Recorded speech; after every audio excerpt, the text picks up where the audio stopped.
അസൂയക്കും കഷണ്ടിക്കും മരുന്നുണ്ടോ? അസൂയയുടെ കാര്യം എനിക്കറിയത്തില്ല, പക്ഷെ കഷണ്ടിക്ക് ഡെഫിനറ്റ്ലി മരുന്നുണ്ട്.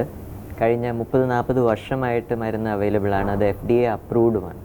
പക്ഷേ കഷണ്ടിയുടെ കാര്യം എന്താണെന്ന് വെച്ചാൽ തുടക്കം തന്നെ ഡയഗ്നോസിസ് വളരെ ഇമ്പോർട്ടൻ്റ് ആണ്. അപ്പം വളരെ ഏർലി ഡയഗ്നോസ് ചെയ്തിട്ട് വളരെ ഏർലി ട്രീറ്റ് ചെയ്യുകയാണെങ്കിൽ നമുക്ക് ഓൾമോസ്റ്റ് പൂർണ്ണമായിട്ടും തന്നെ കഷണ്ടിയെ ലിമിറ്റ് ചെയ്യാം, അല്ലെങ്കിൽ വരാതിരിക്കാൻ നോക്കാവുന്നതാണ്.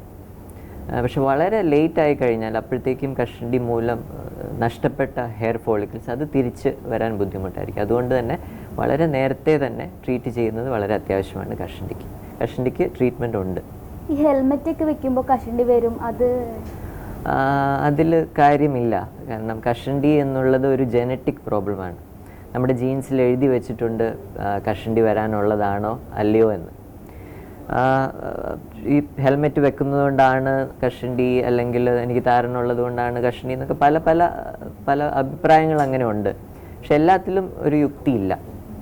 ഇപ്പോൾ എൻ്റെ എല്ലാ പേഷ്യൻസും എന്നോട് ചോദിക്കുന്ന ഒരു ഡൗട്ട് ഇതാണ്: എൻ്റെ അച്ഛനും അമ്മയ്ക്കും നല്ല മുടിയുണ്ടല്ലോ, എന്തുകൊണ്ട് എനിക്കിപ്പോൾ കഷണ്ടിയായി? അല്ലെങ്കിൽ എൻ്റെ അച്ഛൻ്റെ ഇപ്പം കഷണ്ടി ആയതേ ഉള്ളൂ, അച്ഛനിപ്പോൾ 50 വയസ്സ്, ഞാനിപ്പം 20 വയസ്സ് 23 വയസ്സേ ആയിട്ടുള്ളൂ, എനിക്ക് എങ്ങനെ ഇപ്പോഴേ കഷണ്ടി? ഇതൊക്കെ വളരെ കോമൺ ചോദ്യങ്ങളാണ്. അപ്പം ജനറ്റിക്കാണ്, പക്ഷേ എപ്പോഴും ഒരു പാരമ്പര്യം ഉണ്ടാകണമെന്നില്ല. ചിലപ്പോൾ അച്ഛന് അമ്മയ്ക്ക് നല്ല മുടിയുണ്ടാവും, പക്ഷെ നമ്മളിൽ അത് തുടങ്ങാം. വേറെ കഷണ്ടിയുടെ ഇൻഹെറിറ്റൻസ് അത് പോളിജെനിക് ഇൻഹെറിറ്റൻസ് എന്ന് പറയും. പോളിജെനിക് ഇൻഹെറിറ്റൻസ് എന്ന് പറഞ്ഞാൽ കുറച്ച് ജീൻസ് അമ്മയുടെ സൈഡിൽ നിന്ന് വരും, കുറച്ച് ജീൻസ് അച്ഛൻ്റെ സൈഡിൽ നിന്ന്. പക്ഷെ ആ ജീൻസ് മാത്രം അമ്മയിൽ കഷണ്ടി ഉണ്ടാക്കത്തില്ല, ആ ജീൻസ് മാത്രം അച്ഛനിൽ കഷണ്ടി. രണ്ടും കൂടെ നമ്മളിൽ വരുമ്പോൾ നമുക്ക് കഷണ്ടി ഉണ്ടാകും. പിന്നെ ഇപ്പോൾ വർഷങ്ങൾ കഴിയുന്തോറും വളരെ ചെറുപ്പക്കാർക്ക് കഷണ്ടി കണ്ടുവരുന്നു. അപ്പോൾ എൻ്റെ ഏറ്റവും ചെറിയ പേഷ്യൻ്റ്, അതായത് പ്രായം കുറഞ്ഞ പേഷ്യൻ്റ് കഷണ്ടിയായിട്ട് വെറും 11 വയസ്സാണ്. എനിക്ക് തന്നെ ബിലീവ് ചെയ്യാൻ പറ്റിയില്ല. പക്ഷേ കഷണ്ടിക്ക് ചില ഫീച്ചേഴ്സ് ഉണ്ട്, വളരെ സ്പെസിഫിക് ആണ് കഷണ്ടിക്ക്. അപ്പോൾ ഈ പുള്ളിക്ക് വളരെ ക്ലിയർ കട്ട് കഷണ്ടിയാണ് ഉള്ളത്, പക്ഷേ വയസ്സ് 11 വയസ്സേ ഉള്ളൂ. അപ്പോൾ പല പല ഫാക്ടേഴ്സ് പറയപ്പെടുന്നു ഇത് വേഗം കഷണ്ടി വരാനുള്ള ഫാക്ടേഴ്സ്. അത് ചിലപ്പോൾ പൊല്യൂഷൻ ആകാം, ചിലപ്പം താരനാകാം, ചിലപ്പോൾ സ്ട്രെസ്സുകൾ, വളരെയധികം സ്ട്രെസ്സുകളുള്ള ലൈഫ് സ്റ്റൈലാണല്ലോ ഇപ്പം നമുക്കുള്ളത്. അതൊക്കെ കോൺട്രിബ്യൂട്ടറി ഫാക്ടേഴ്സാണ്. പക്ഷേ ഞാൻ കണ്ടിട്ടുള്ളതിൽ വെച്ച് ഏറ്റവും ചെറുപ്പക്കാർക്ക് കഷണ്ടി വരുന്നവർക്ക് എല്ലാവർക്കും തന്നെ വളരെ സിവിയർ താരനുണ്ടാവും. അപ്പം കഷണ്ടിയുടെ റേറ്റ് വളരെ ഫാസ്റ്റാക്കുന്നു.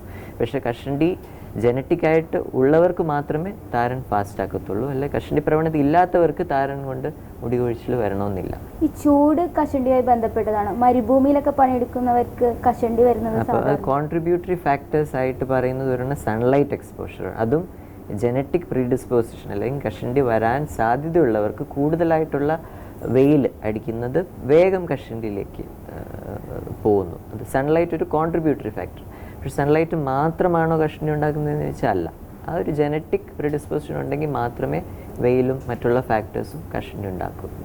ഈ കഷണ്ടിക്ക് മരുന്നായിട്ട് രണ്ട് മരുന്നുണ്ട്. ഒരെണ്ണം തേക്കാനായിട്ടുള്ള ഒരു സൊല്യൂഷനുണ്ട്, ഒരു ടാബ്ലറ്റുകളുണ്ട്. ഇത് രണ്ടും US FDA അപ്രൂവ്ഡ് ആണ്. പക്ഷേ കഷണ്ടിയുടെ ഒരു കാര്യം അറിയേണ്ടതെന്ന് വെച്ചാൽ അത് ജനറ്റിക്കാണ്. നമുക്ക് ജീൻസിനെ മാറ്റാൻ ഇതുവരെ സാധിച്ചിട്ടില്ല. എത്ര ടെക്നോളജി വൈദ്യശാസ്ത്രം അഡ്വാൻസ് ആയാലും നമുക്ക് ഓൾറെഡി എഴുതി വെച്ചിരിക്കുന്ന ജീൻസ് മാറ്റാൻ പറ്റത്തില്ല. അപ്പോൾ എത്ര കാലം മരുന്ന് ഉപയോഗിക്കുന്നു അത്രയും കാലം നമുക്ക് കഷണ്ടി പിടിച്ചു നിർത്താൻ പറ്റും, മുടിയുടെ ലെവൽ. അപ്പം ഉണ്ട്, ട്രീറ്റ്മെൻ്റ് ഉണ്ട്. പിന്നെ ഇത് മാത്രമല്ല, വേറെ പ്രൊസീജിയേഴ്സുകളുണ്ട്. അപ്പോൾ ഇത് FDA അപ്രൂവ്ഡ് മരുന്നുകളാണ്. പ്രൊസീജിയേഴ്സായിട്ട് പല പല പ്രൊസീജിയേഴ്സ് ഓരോ വർഷങ്ങൾ കഴിയുന്തോറും പുതിയത് കണ്ടുപിടിച്ചുകൊണ്ട് വരുന്നു. മൈക്രോ നീഡ്ലിംഗ്, ലേസർ കൂം, അതായത് മുടി വളരാൻ വേണ്ടിയിട്ടുള്ള laser light therapy, low level laser light therapy, അങ്ങനെ പ്ലേറ്റ്ലെറ്റ് റിച്ച് പ്ലാസ്മ PRP അല്ലെങ്കിൽ വാമ്പയർ ട്രീറ്റ്മെൻറ്റ്, നമ്മുടെ തന്നെ രക്തം ഡ്രോ ചെയ്തിട്ട് അത് പ്രോസസ്സ് ചെയ്തിട്ട് അതിലെ പ്ലേറ്റ്ലെറ്റ് ഘടകങ്ങൾ മാത്രം എടുത്ത് തിരിച്ച് തലയിലേക്ക് ഇഞ്ചെക്ട് ചെയ്യുക. അങ്ങനത്തെ അഡ്വാൻസ്ഡ് കോസ്മെറ്റിക് പ്രൊസീജിയേഴ്സ് ഇപ്പോൾ പതുക്കെ വന്നുകൊണ്ടിരിക്കുന്നു. പക്ഷേ എല്ലാം ഒരു അഡ്ജുവൻ്റ് അല്ലെങ്കിൽ ആഡ് ഓൺ ആണ്. പഴയ നമ്മുടെ ട്രീറ്റ്മെൻറ്റിൻ്റെ കൂടെ ഒരു അഡീഷണൽ ബെനിഫിറ്റ് ഇത് കൊടുക്കത്തുള്ളൂ. അതല്ലാതെ കംപ്ലീറ്റ് ആയിട്ട് ക്യൂർ വിത്ത് പ്രൊസീജിയർ ഇതുവരെ ആകത്തില്ല. അപ്പോൾ ആ FDA അപ്രൂവ്ഡ് മരുന്നുകളോടൊപ്പം പ്രൊസീജിയറുകളൂടെ ചെയ്യുമ്പോൾ നമുക്ക് കൂടുതൽ ആഡഡ് ബെനിഫിറ്റ് കിട്ടും. സാറിന് മുഖക്കുരു അത് ഉണ്ടാവാനുള്ള പ്രധാന കാരണം? ഓക്കെ, അതെ, വളരെയധികം യുവാക്കൾ സഫർ ചെയ്യുന്ന ഒരു അസുഖമാണ് മുഖക്കുരു. മുഖക്കുരു ഒരു സെബേഷ്യസ് ഗ്രന്ഥി, അതായത് എണ്ണ ഗ്രന്ഥിയുടെ ഒരു അബ്നോമാലിറ്റിയാണ്, മുഖത്തെ എണ്ണ ഗ്രന്ഥികളുടെ അബ്നോമാലിറ്റി. ഇത് യൂഷ്വലി കൗമാരപ്രായക്കാർക്ക് കാണുന്നു. കൗമാരപ്രായത്തിൻ്റെ ഹോർമോൺസ് ഇൻഫ്ലുവൻസ് ചെയ്താണ് എണ്ണഗ്രന്ഥി കൂടുതലായിട്ട് എണ്ണ ഉൽപ്പാദിപ്പിക്കുന്നു, അതിൻ്റെ ഓപ്പണിംഗ് അടഞ്ഞു പോകുന്നു. അടഞ്ഞു പോയിട്ട് പല കാരകൾ, ബ്ലാക്ക് ഹെഡ്സ്, വൈറ്റ് ഹെഡ്സ് ഉണ്ടാകുന്നു. പിന്നെ അത് പഴുക്കുന്നു, ഇൻഫെക്റ്റഡ് പസ്റ്റ്യൂൾസ് ആകുന്നു, നോഡ്യൂൾസ് ആകുന്നു. അത് ഹീൽ ചെയ്യുമ്പോൾ അവിടെ കറുത്ത പാടുകൾ ഉണ്ടാകുന്നു. വളരെ വലിയ നോഡ്യൂൾ സിസ്റ്റൊക്കെ ആണെങ്കിൽ അത് ഹീൽ ചെയ്യുമ്പോൾ കുഴികളുണ്ടാകുന്നു. ഇതൊക്കെ വളരെ ഡിഫറെൻറ്റ് സ്റ്റേജസ് ഓഫ് മോക്കുരു. അപ്പം മെയിൻലി അതൊരു കൗമാരപ്രായക്കാരുടെ ഒരു പ്രോബ്ലമാണ്, ഹോർമോണൽ ഇൻഫ്ലുവൻസ് ഉണ്ട്. അപ്പം ഇത് ഒരു ആഴ്ച അല്ലെങ്കിൽ ഒരു മാസം കൊണ്ട് ക്യൂർ ചെയ്യാൻ പറ്റുമെന്ന് ചോദിച്ചാൽ ഇല്ല. ആ ഒരു കൗമാരപ്രായത്തിൻ്റെ ഹോർമോണൽ ഇൻഫ്ലുവൻസ് ഉള്ളിടത്തോളം കാലം മൂക്കുരു വന്നുകൊണ്ടിരിക്കും. അപ്പോൾ അതിനെ കൺട്രോൾ ചെയ്ത് നിർത്തണം. ഇപ്പം മിക്ക പഴയ ആൾക്കാർ, ഇപ്പം വളരെ മുതിർന്നവർ ഇപ്പം എന്നോട് സ്ഥിരം ചോദിക്കുന്ന ഈ മൂക്കുരുവൊക്കെ ട്രീറ്റ് ചെയ്യണം, ഒന്നും ചെയ്തില്ലെങ്കിൽ തന്നെയും ഒരു പ്രായം കഴിയുമ്പോൾ പോവില്ലേ എന്ന് എന്നോട് സ്ഥിരം ചോദിക്കുന്ന ഒരു ചോദ്യമാണ്. പക്ഷേ ഞാൻ അവരോട് പറയുന്ന അതെ, ഒരു പ്രായം കഴിയുമ്പോഴത്തേക്ക് പോകും. പക്ഷെ അതുവരെ സിവിയർ മൂക്കുരു ഉണ്ടാകുമ്പോൾ അത് നമ്മുടെ മുഖത്തെ സ്കാർ ചെയ്യും. അപ്പോൾ മൂക്കുരു ഉള്ള ഒരാൾക്കേ അതിൻ്റെ വിഷമം അറിയത്തുള്ളൂ. വളരെ സിവിയർ മുഖക്കുരു വരുമ്പോൾ അത് നമ്മുടെ കോൺഫിഡൻസിനെ അത്രത്തോളം ബാധിക്കും. അപ്പം കോൺഫിഡൻസിനെ ബാധിക്കുമ്പോൾ നമ്മുടെ കാര്യക്ഷമത അല്ലെങ്കിൽ എഫിഷ്യൻസിയും കുറഞ്ഞു വരുന്നു. ഒരു ഇൻഫീരിയോറിറ്റി കോംപ്ലക്സ് എപ്പോഴും ആ മൂക്കുരു ഉള്ളവർക്ക് ഉണ്ടാകും. അപ്പോൾ അതുമൂലം ഈവൻ മൂക്കുരു മാറിക്കഴിഞ്ഞാൽ ആ ഒരു കോംപ്ലക്സ്, ആ ഒരു ഇൻഫീരിയോറിറ്റി കോംപ്ലക്സ് ചിലപ്പോൾ നിലനിൽക്കും. അതുകൊണ്ട് തന്നെ മൂക്കുരു ട്രീറ്റ് ചെയ്യുന്നത് വളരെ അത്യാവശ്യമാണ്. സിവിയറിറ്റി കുറച്ച് നിർത്തിക്കഴിഞ്ഞാൽ അവരുടെ കോൺഫിഡൻസ് ഇമ്പ്രൂവ് ആവുകയും അവരുടെ കാര്യക്ഷമത ഇമ്പ്രൂവ് ആവുകയും ചെയ്യും. ആൻഡ് സ്കാർസിനെ പ്രിവെൻറ്റ് ചെയ്യാം. കറക്റ്റ് ടൈമിൽ നമ്മൾ മൂക്കുരുവിനെ ട്രീറ്റ് ചെയ്യുകയാണെങ്കിൽ അതുമൂലമുള്ള കുഴികളും കറുത്ത പാടുകളും സ്കാർസും ഉണ്ടാകത്തില്ല. അല്ലെങ്കിൽ സ്കാർ ട്രീറ്റ്മെൻ്റ് ആണ് ലേറ്റർ ഉദ്ദേശിക്കുന്നതെങ്കിൽ അത് മൂക്കുരുവിനെ ട്രീറ്റ് ചെയ്യുന്നതിനെക്കാട്ടും കോസ്റ്റ്ലിയാണ്. സ്കാർ ട്രീറ്റ്മെൻറ്റ് നമുക്ക് പ്രൊസീജിയേഴ്സ് ഉണ്ട്, ഡെർമാ റോളർ, സബ്സിഷൻ, ലേസർ, ഇതെല്ലാം വളരെ വളരെ കോസ്റ്റ്ലി പ്രൊസീജിയേഴ്സാണ്. പക്ഷേ മൂക്കുരു ട്രീറ്റ് ചെയ്യുന്നത് വളരെ ചീപ്പാണ്. അപ്പോൾ മൂക്കുരു ഉള്ള സമയത്ത് ട്രീറ്റ് ചെയ്യുകയാണെങ്കിൽ നമുക്ക് ഭാവിയിൽ സ്കാർ ട്രീറ്റ്മെൻറ്റും ഒഴിവാക്കാവുന്നതാണ്. ഈ മുഖക്കുരു ഉള്ളവർ എപ്പോഴും മുഖം കഴുകി കഴിഞ്ഞാൽ മൂക്കുരു ഒരു പരിധിവരെ ഇല്ലാതാക്കാൻ നല്ല പ്രവണതയാണ്. കാരണം ഞാൻ പറഞ്ഞതുപോലെ മൂക്കുരു പൊതുവെ എണ്ണമയം കൂടുതലുള്ളവർക്ക് കാണുന്നതാണ്. എണ്ണഗ്രന്ഥി അടയുമ്പോൾ ഉണ്ടാകുന്ന ഒരു അസുഖമാണ്. അപ്പോൾ എപ്പോഴും മുഖം കഴുകുന്നതുകൊണ്ട് നമ്മുടെ എണ്ണമയം കുറയ്ക്കാം.